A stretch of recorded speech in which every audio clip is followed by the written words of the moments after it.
Bonjour et bienvenue sur la chaîne Mon cerveau, ma réussite, dans laquelle je vous propose tout un tas de trucs et astuces concrets et faciles à appliquer pour former une équipe gagnante avec votre cerveau et atteindre tous vos objectifs. Aujourd'hui, nous allons parler du perfectionnisme. Alors, un perfectionniste, c'est une personne qui agit comme si la perfection devait et pouvait être atteinte. Un super perfectionniste, c'est quelqu'un qui va considérer que toute imperfection est inacceptable. Donc, on peut trouver des aspects positifs au perfectionnisme, dans une certaine mesure.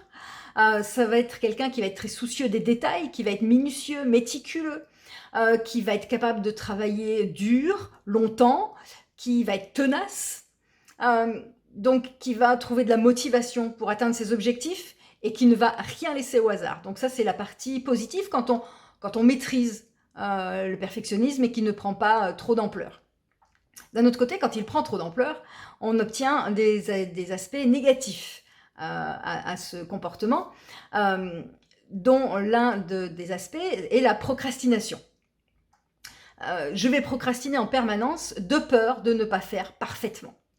Donc, je vais repousser en permanence le passage à l'action en attente de la meilleure méthode pour faire, de la maîtrise complète de toutes les connaissances nécessaires pour me lancer dans tel ou tel projet, etc. C'est-à-dire que du coup, si je pousse mon perfectionnisme à l'extrême, je vais refuser la possibilité d'un échec, puisque tout doit être parfait.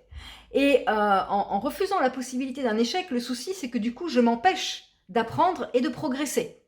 Donc, du coup, je repousse en permanence, je ne fais finalement jamais rien. Je trouve de belles façons de m'auto-saboter sur la mise en place de projets. En gros, je ne passe jamais à l'action. Et du coup, ça peut conduire à de l'anxiété et bien évidemment aussi à une baisse de l'estime de soi. Et cette anxiété et cette faible estime de soi peut aussi du coup déboucher sur un syndrome de l'imposteur. Ma recherche permanente de perfection va donc faire que je ne vais jamais me lancer cette faible estime de moi qui va du coup se répercuter va faire que je ne vais pas me sentir légitime. Donc je tourne en boucle en fait sur ce schéma-là. Du coup, comment on fait concrètement pour travailler sur un perfectionnisme qui nous bloque, qui nous empêche d'avancer, qui nous empêche de passer à l'action, qui nous empêche de nous réaliser? Un petit truc qui prend en compte ce qu'on appelle la loi de Parkinson, qui dit que le cerveau prend le temps que je lui donne pour effectuer une tâche.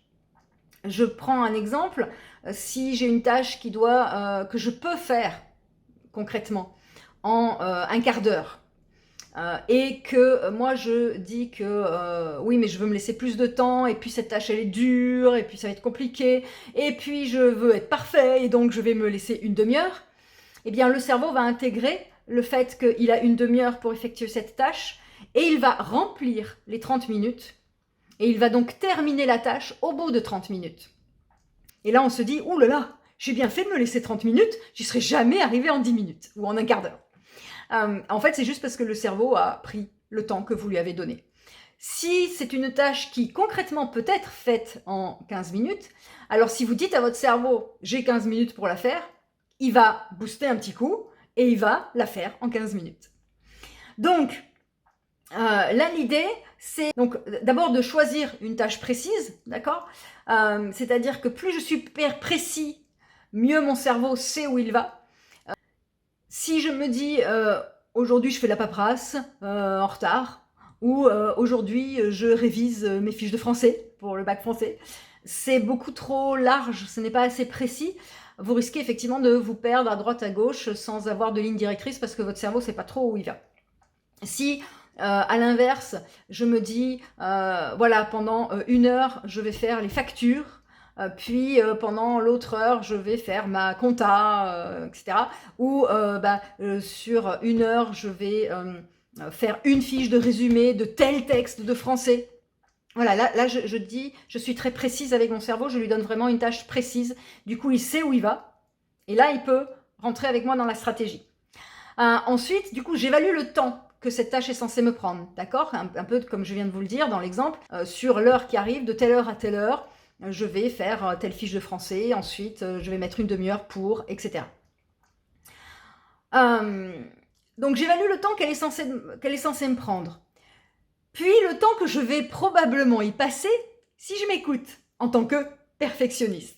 C'est-à-dire que si effectivement je sais que telle tâche en général se fait en 1 heure, je sais très bien que moi, hyper perfectionniste, je vais y passer 2 ou 3 heures. D'accord? Donc, je prends conscience de ce temps aussi. Et ensuite, à partir de là, je vais me lancer un défi pour réduire ce temps. Normalement, il me faut 1 heure. Moi, je sais que je vais y passer 3 heures. Eh bien, éventuellement, est-ce que je peux me lancer le défi de le faire en 2 heures, ou en 2 heures et demie, ou en 2 heures 3/4? Je me lance un défi que je me sens capable de réaliser, même si ce n'est pas un gros défi. L'idée est d'y arriver, et ensuite de pouvoir du coup réduire de plus en plus ce temps-là. Je lance le chrono, je l'arrête au bout du temps que je me suis imparti, que je me suis donné comme défi. Et à ce moment-là, je me pose une question. Je ne me demande pas si ce que j'ai fait est parfait. Je me pose une question très précise. Je me demande, est-ce que j'ai fait de mon mieux dans le temps que je me suis imparti? Donc c'est pas ce que j'ai fait, ce que j'ai fait est parfait dans le temps que je me suis imparti, c'est est-ce que j'ai fait de mon mieux dans le temps que je me suis imparti? On peut toujours faire mieux, mais on sait qu'on s'est donné un temps limite, et là on se demande si, dans ce temps-là, j'ai fait de mon mieux. D'accord? Donc on enlève cette idée de perfection, on enlève cette idée de faire mieux, ou de faire encore plus, on se demande juste, dans ce temps-là, est-ce que j'ai fait de mon mieux? Et à chaque réussite, je suis fière de moi, et j'essaye la fois d'après, pour le même type de tâche, d'enlever encore 10 minutes, un quart d'heure. Encore une fois, peu importe la hauteur des marches, l'idée est d'arriver à réduire le temps que vous y passez pour petit à petit arriver à un temps qui correspond plus au temps normal d'effectuer la tâche. Peut-être que vous n'arriverez jamais, si c'est une tâche qui dure 1 heure, à 1 heure. Mais si vous arrivez, si d'habitude c'est une tâche que vous mettez 3 ou 4 heures à faire et que vous arrivez à la faire en 1h30, c'est une superbe victoire au bout du compte, d'accord? Et vous pouvez très bien décider de vous arrêter là, de vous dire non, ça me suffit, j'ai fait les efforts nécessaires, je suis arrivée à réduire petit à petit jusqu'à 1h30 ce type de tâche, et c'est parfait, parce que j'arriverai jamais à la faire en 1 heure, parce que j'ai pas envie d'arriver à la faire en 1 heure, parce que ça me convient de la faire en 1h30, mais du coup, vous avez réussi à réguler et à passer du côté du perfectionnisme plutôt positif, avec le fait que ça vous motive, que ça vous pousse à chercher les détails, à être tenace, etc. Et là, vous passez sur le côté positif du perfectionnisme. Voilà, eh bien écoutez, ce que je vous propose, c'est de tester cette petite astuce, et puis, ben, comme d'habitude, de venir mettre en commentaire tout ce que vous avez essayé, mis en place, qu'est-ce que ça a donné, quelles observations vous avez faites, est-ce que ça a fonctionné, pas fonctionné, un petit peu tout ce que vous en ressortez.